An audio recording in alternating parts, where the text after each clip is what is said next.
Hello, and today we're gonna be talking about Vampire the Masquerade Bloodlines, or more specifically Vampire the Masquerade, the tabletop game, the Bloodline, Daughters of Cacophony, or Cacophony.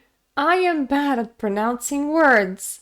It is written down how you're supposed to pronounce it on Wikipedia. That doesn't mean that I'm gonna be pronouncing it correctly. So, once again, Daughters of Cacophony. Daughters of Cacophony is a particular bloodline that has a very interesting ability to, well, inflict harm or project beauty through their voice. They're quite specifically singers, sirens, if you will, banshees, if you want to call them that. They're a supernatural creature that can sing in a way that no one else can sing, would be the best description for this bloodline. Nobody exactly knows where the bloodline comes from. The origins of the bloodline are stated to be either a Toreador, a Malkavian, or a Ventru, mainly because what he do is very Toreador-like. The way that it affects them is very Malkavian-like, and their other abilities would suggest a Ventru. So there has been a lot of discussion as to what their origin point is, but with all the lore inside White Wolf games, Vampire the Masquerade, or World of Darkness in general, it's left open-ended and more than one start tends to be suggested, so you can pick whichever you want inside your game. So for example, one origin story of theirs suggested that a Toreador once heard very beautiful singing during the time of the Dark Ages, and they got very jealous of that voice, but instead of getting jealous of that voice and lashing out in anger, they decided to find that voice, and they found the Fae, and they asked the Fae to help them learn how to sing like that, and the Fae said sure. And from here the whole bloodline sprang, with the original Toreador never to be seen again, and neither would the Fae ever be witnessed again, but you can still hear them singing from time to time, echoing from the ground below.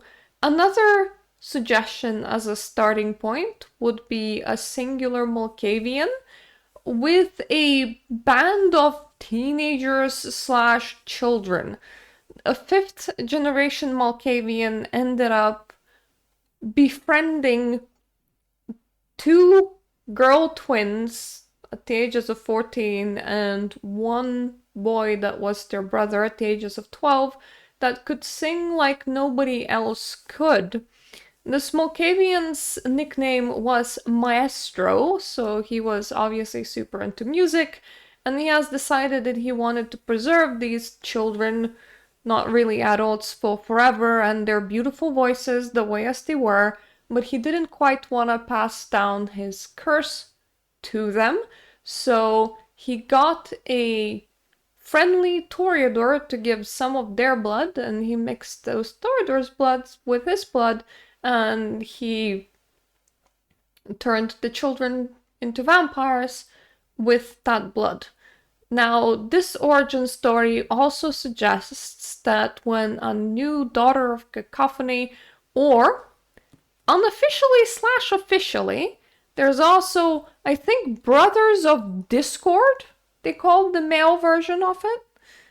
Sons of Discord, there we go. Daughters of Cacophony or Sons of Discord. So there are a lot more women inside this group rather than men, and different editions treated differently. Like, some editions said that all male members of Daughters of Cacophony got killed at some point for being male. Some editions say that allowing males into Daughters of Cacophony is a recent choice.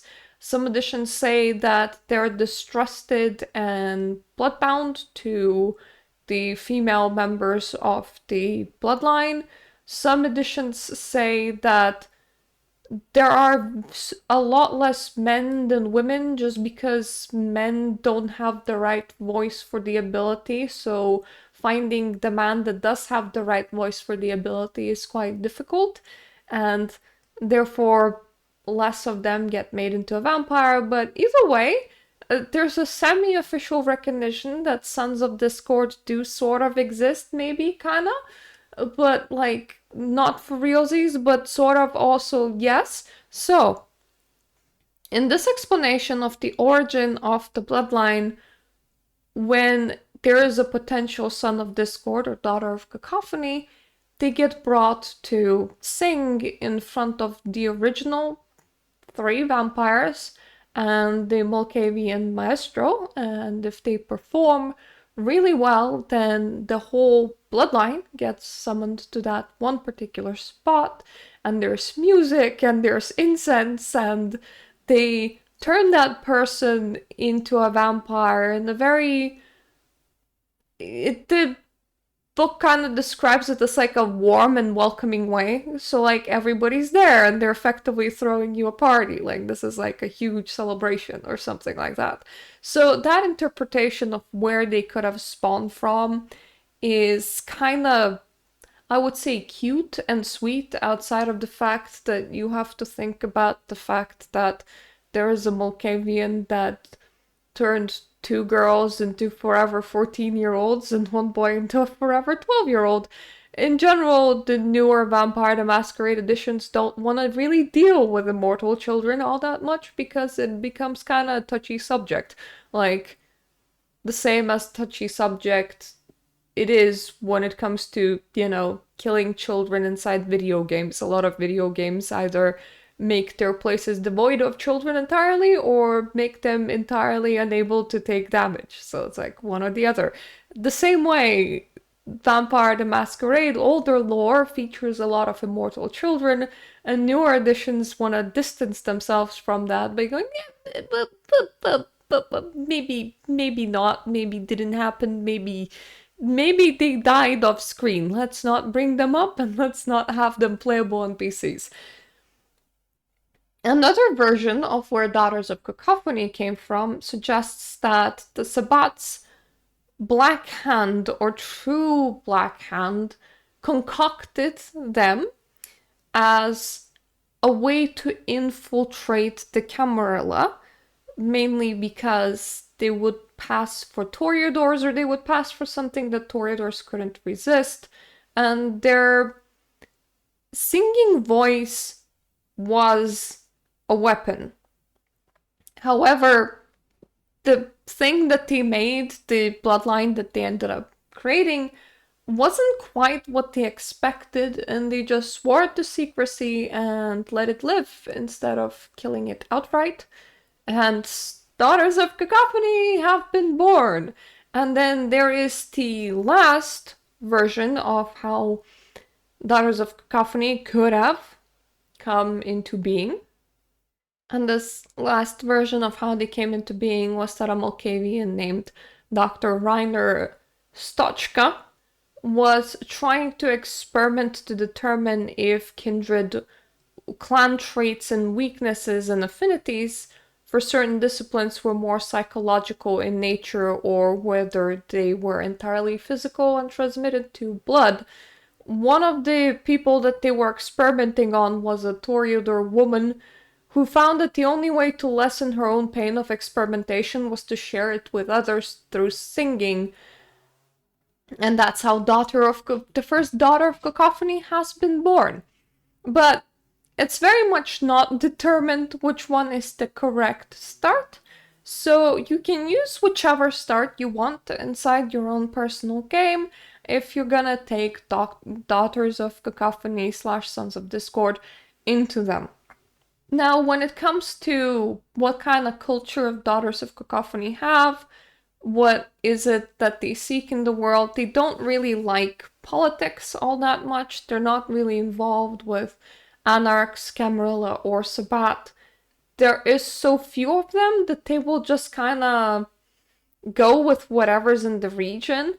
It is very rare to even find 2 Daughters of Cacophony in any region, So one is a very exotic rarity, and all the clans tend to, well, just kind of accept their existence.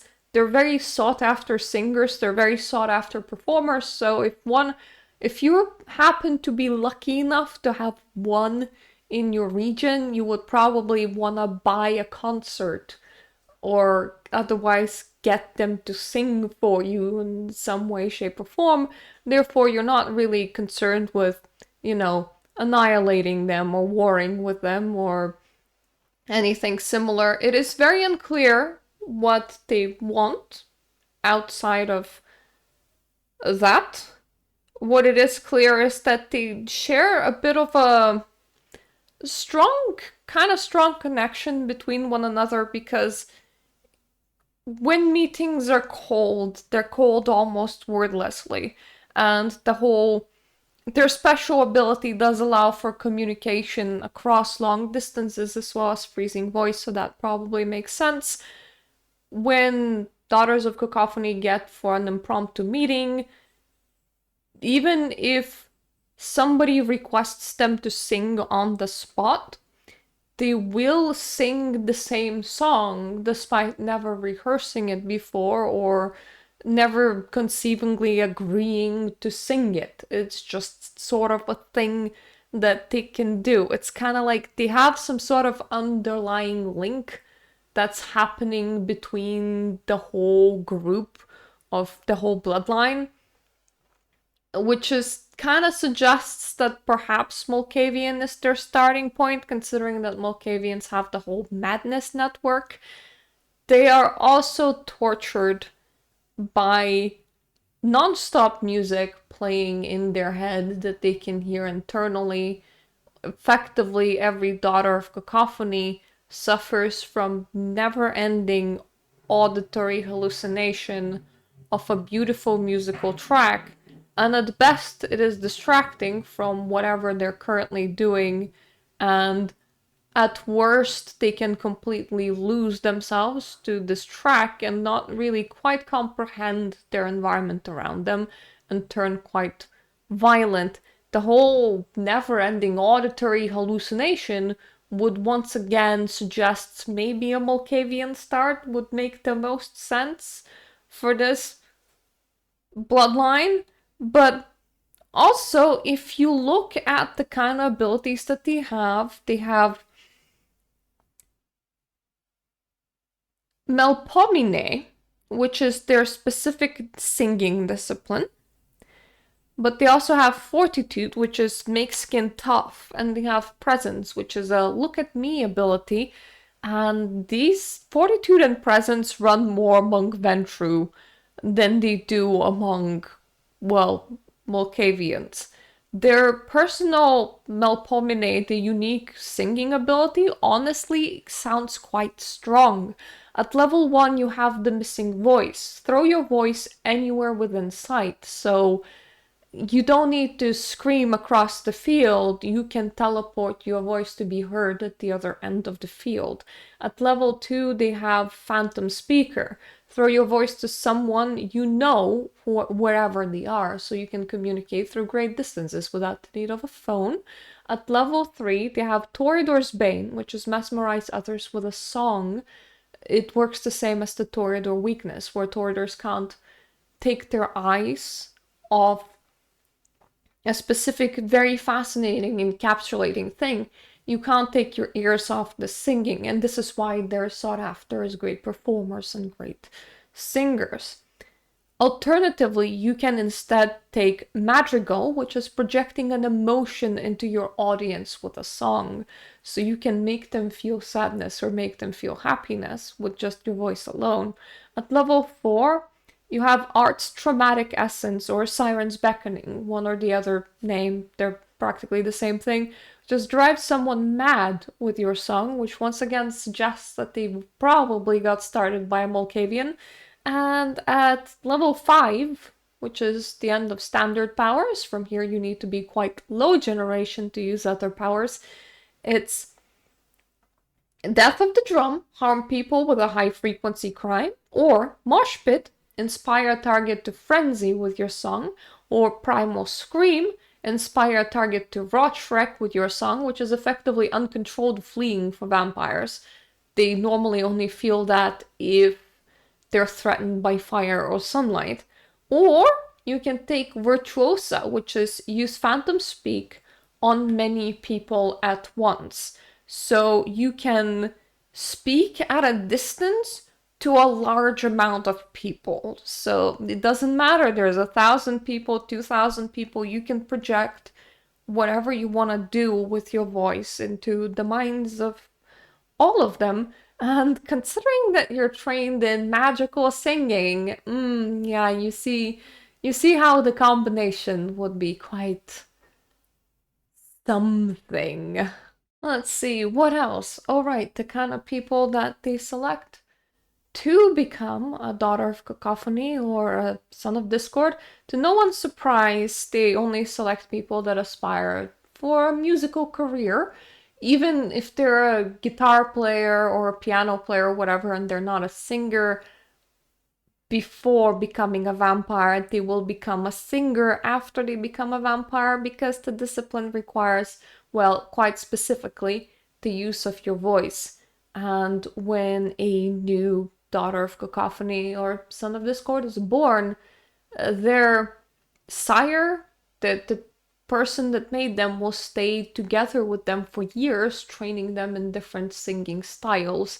Therefore, there is quite a lot of connections between, well, the sire and child, or the vampire that made the other vampire and the vampire that got made into a vampire.